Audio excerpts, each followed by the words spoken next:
Hey everyone, welcome to Modern Thinking.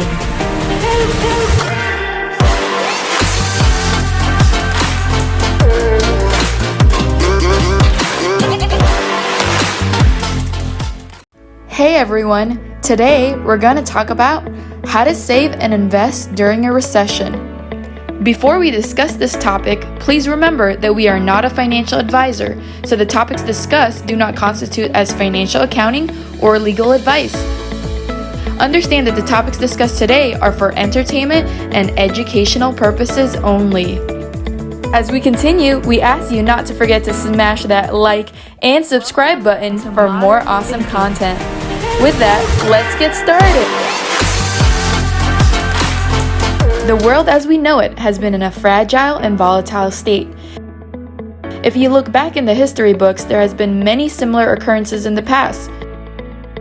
When the economy takes a turn for the worse, the stock market tends to follow along with it.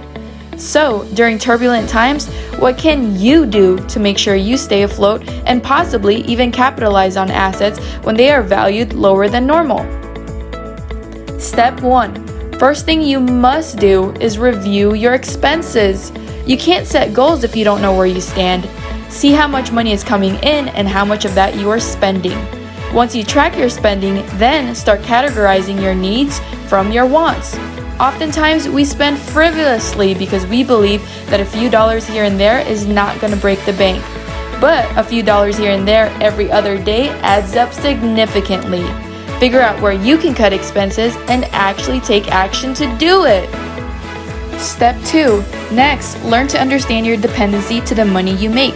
If you are making $3,000 a month, but you are spending $2,800 a month, and you only have $200 left over after bills and other miscellaneous expenditures, then realize that you are merely working to pay off your expenses.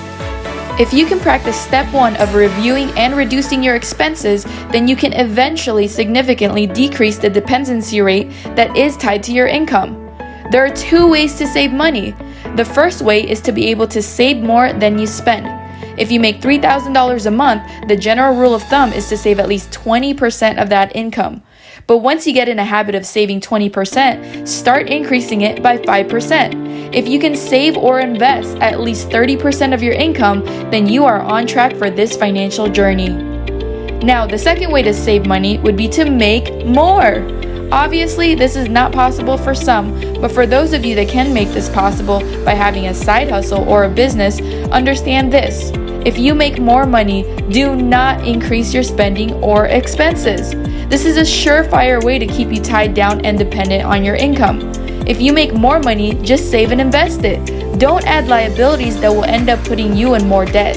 Let's say you start making $3,500 a month instead of $3,000. If your expenses were $2,800 with a $3,000 monthly income, then don't think you can afford a new car payment. Your expenses should not be proportional to your income. You can make more money without adding new expenses. There are exceptions to this, but that is only for the 1% who have already made it and can now enjoy the lavish lifestyle you see flashed before you. Remember, you don't know the struggle someone went through. You only see the successes they have presented before you. Be humble and make it to your financial goals for yourself. Step 3. Next step you should take once you understand reviewing and reducing your expenses is to start beefing up your emergency funds. During a recession, there could be emergencies that arise that you may not be prepared for. If you have no money saved up, what's going to happen if you get laid off? What happens if they reduce your hours? You need to make sure that you have emergency funds available to help you get through it. The common goal is to have enough to cover at least 6 months of your expenses. Don't put no in your vocabulary. You can do this. Get yourself some peace of mind by knowing that you will be able to weather the storm if a drastic event comes up by having some money saved up and ready if need be. Step 4. In the meantime, while you are saving, understand that a down market is not something to be afraid of. Warren Buffett once said, "Be fearful when others are greedy, and greedy when others are fearful." This can be tied into investing because he basically means that people get scared when they see that most stocks are hitting rock bottom prices. But that can be a blessing in disguise.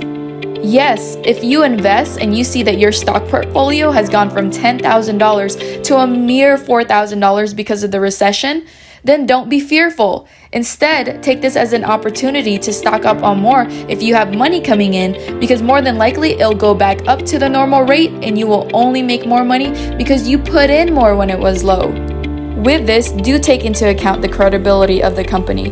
If the company has been around for years and it has a long-standing track record, then it is a lot better than a new company that has no statistics to back it up. Step 5. Don't stop contributing. If you're contributing to a retirement account, don't stop. If you're contributing to a brokerage platform to build up your stocks, don't stop. If you're contributing to your savings or emergency funds, do not stop. Understand that these contributions are the concept of paying yourself first.